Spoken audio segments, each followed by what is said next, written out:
Això em fa pensar que les meves històries amb elles no han passat, sinó que estan aquí ara mateix amb tots nosaltres.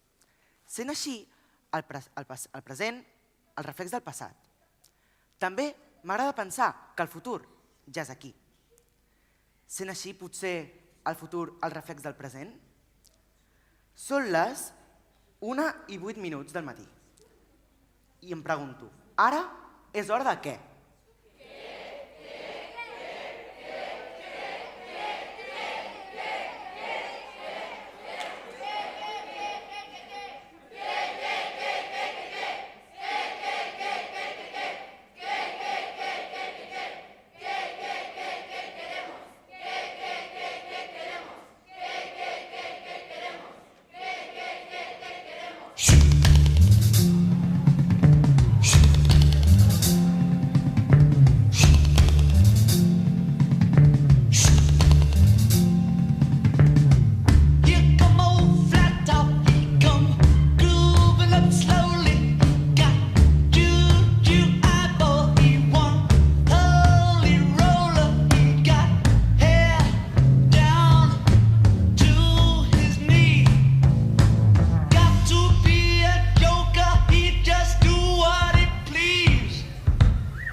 Me.